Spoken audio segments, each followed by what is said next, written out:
OK， 电脑中也是整好了，装了一个新的副机，接下来的更新应该会比较顺畅了。我们今天的主角是宁次，在手游里他的最后一个形态忍战也是一直也没有出，原因也不难猜，因为在究极风暴里忍战宁次就是一个皮肤，不想有任何的技能改变，所以就没法作为参考了。那么接下来就让咱们来看看宁次在羁绊中的表现。1A 向前推掌，2A 连续点穴，3A 再次连续点穴，4A 起跳在空中点穴。那么上面这4A 就是宁次的所有前置平 A 了。在没有命中敌人时，中下段攻击只能打到第4A， 上段攻击可以打到第5A， 中段攻击第5A 将敌人推开，第6A 进入特写将敌方击飞。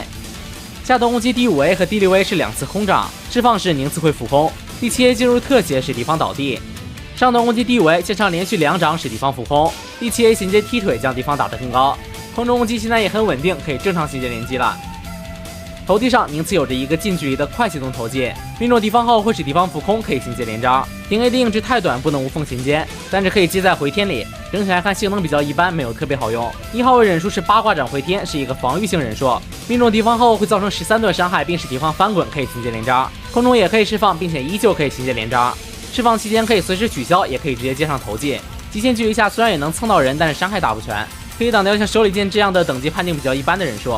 但是对于比较新的尾蛇手里剑之类的就挡不掉了。持续判定的忍术在回天结束以后也会受到伤害，同等级会被抵消，但如果是同等级多段的话，就会吃到后续伤害，不会被吸收类忍术吸收掉。对于穿防忍术来说，这招没有什么用处，在天上放也会被拽起来的。只能说可能以前还好吧，但现在新忍术太多了，它的优先判定级很低，基本防不住什么招式了。2号位忍术是以前的特殊技八卦空掌，不能连按，但是可以空中释放，距离很短，只有1/3个地图左右，但是命中敌人后可以连招。主要作用还是衔接，因为手比较短，而且起手慢，甚至没有追踪。打先手的话没什么太大意义。奥义是八卦64掌，范围是1/4个地图，差一点。发动后向前冲刺，命中敌人就算发动成功。2个技能打完以后都可以接，空中攻击也可以衔接，兼容性还算不错。可惜平 A 没有硬控，没法稳定接在平 A 里。那么接下来就让咱们来看看宁次的各种奥义演出。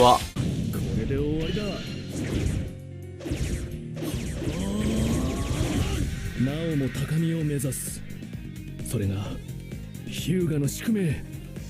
八景64勝。勝負あり。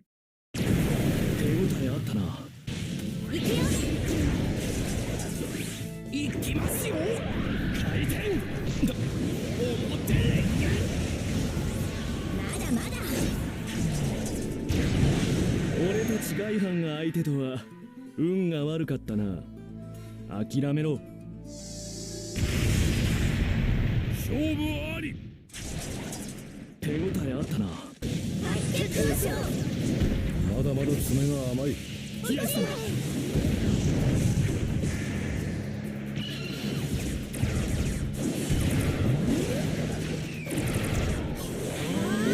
本家だともうわだかまりもない。今は心を合わせ戦える。勝負あり。白眼に死角なし。身をもって分かっただろう。おお、俺に見切れぬものはない。巨星以后开启白眼，所有攻击都会产生点穴效果。简单来讲就是封印敌方的查克拉上限，只要是基础类的伤害都能触发这个效果，像是平 A、投技、回天都可以发动。但是手里剑和八卦空掌因为不接触，所以没有这个特性。这个状态下原本的能力没有发生改变，但是多了2个小技能。新增的小技能是八卦大空掌，就是一个强化版的八卦空掌，范围要比八卦空掌多1/3，命中后的伤害也更高，但是因为敌方会直接倒地，所以没法连接。好了，那么上面这些就是宁次的所有能力了，感觉也是有点素啊。那么接下来就进实战，来看看这位日向家的天才少年究竟有着怎样的实力。还原剧情：宁次对战鬼童丸。究极风暴里阴忍4人众没有绘图皮肤，所以就直接用原皮。鬼童丸也是一名远程特化忍者，2个技能的主要攻击手段也都是远程，所以近战能力非常弱。宁次的 AI 则是有着非常强的防御意识，每次连击失误以后都会放一个回天来保护自己，所以他的查克拉消耗速度一般会比较快。这里鬼童丸想拉远再输出，原地放出奥义，近距离宁次不会做出反应，直接吃到。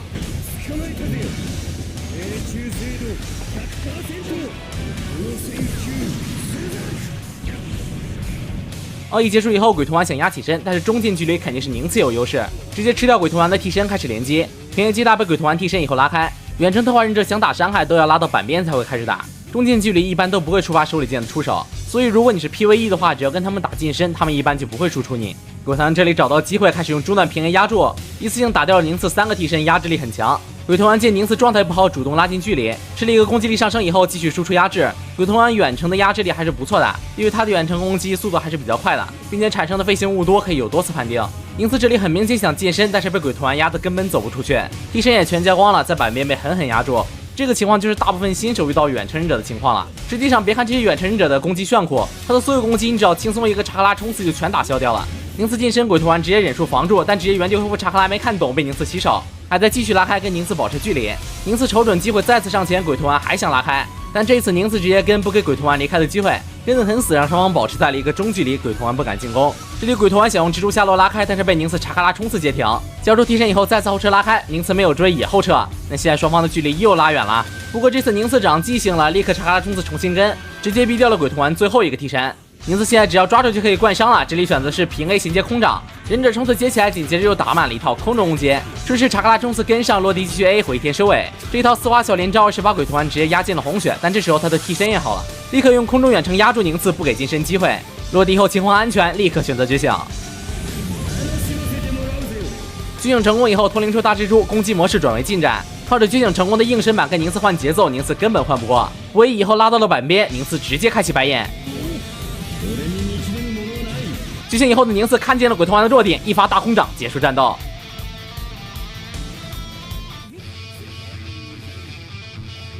第二回合开始，鬼团的战术还是一样，依旧是选择拉开。不过这次他的攻击欲望比较强，立刻展开了攻势。宁次想冲刺接近，但是没蓄力，距离不够。鬼团还在输出，想要压制，压住了宁次的起身，继续输出。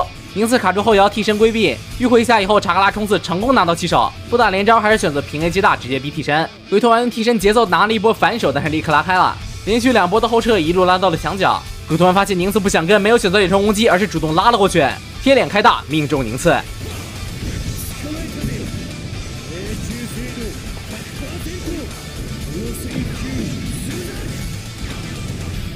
打完伤害就想跑，宁次起身立刻追了过去，鬼团想绕开，但是没能成功。宁次用连续的查克拉冲刺抓住了鬼团，又是一通平 A 接大，鬼团继续替身。宁次这边立刻原地开了个回天保护自己。现在宁次的查克拉被消耗的差不多了，没法有效追击，鬼团拉到原点也是开始压制输出。宁次不断使用查克拉后撤的硬体进行规避，也是能看到只要是冲刺状态，敌方的所有远程攻击都无法造成任何伤害。所以打远程者你只要贴脸冲就行了，他们的近战能力很弱，只要被抓到近身就是一死。这里宁次不知道为什么依旧是不选择追，而是又拉开了，双方同时就位板边。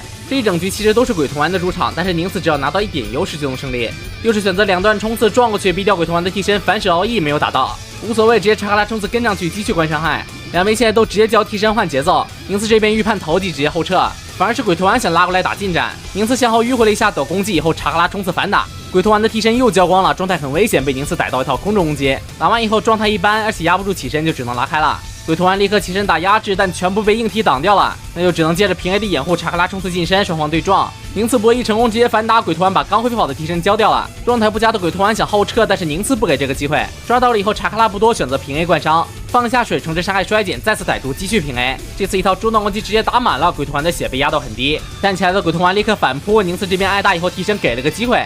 鬼团不恋战，直接拉开，宁次原地回天。这里多次试探性的靠近以后，宁次的查克拉不多，选择直接拉开。鬼团预判冲刺，直接开大保护自己。宁次无奈只能交出替身，再次拉开。那现在见宁次不敢靠近，鬼团直接原地恢复查克拉，进入周延2模式。见鬼团觉醒，宁次开始恢复查克拉，但鬼团不给机会，选择远程压制。宁次现在替身不多，只能选择闪躲。鬼团直接蹦蹦跳跳的抓了过来，吃掉宁次最后一个替身以后，开始连招，连续打了2次而以后，自己拉开了。查克拉冲刺压住了宁次的起身，继续连，不过觉醒时间被砍了，直接觉醒结束。宁次想抓个后摇看奥义图，但是被打断了，连续2次的释放都没能命中，反而还被反打了一套。那现在宁次的替身也恢复好了，鬼团还在虚弱状态，也就是说宁次只要拿到1次近身就能结束战斗。这里犹豫了一下要不要觉醒，最后决定不觉，直接冲刺起手。查克拉冲刺拿到近身，鬼团秒替留了一丝。宁次又空了回天，但是没关系，查克拉足够。鬼团紧急拉到板边，想进行最后一波博弈。宁次不犹豫，直接跟，夺得攻击想要近身，鬼团直接开奥义保护自己，交出替身继续迂回躲开攻击。查克拉冲刺再次跟上，不给鬼团离开的机会，连续的查克拉冲刺2A 拿下本局胜利。可以看到整局的优势其实一直都在鬼头丸的手里，但是宁次只要抓住些微破绽，鬼头丸就无法处理，也是能很明显的看到远程者是非常弱势的。好，那么咱们下期视频的主角是七代目鸣人，也就是咱们俗称的博人传鸣人。他的品味手感我个人认为还是不错的，也是我觉得鸣人系列里比较好用的一版。那么还有什么其他想看的角色可以发在评论或者弹幕里，角色更新的排表我会放在片尾，大家有兴趣可以暂停观看。那么如果你也喜欢这个系列的话，不妨一键3连加关注支持一下，你们的3连和关注就是我更新的动力。我是3位，我们下期视频再见，拜拜。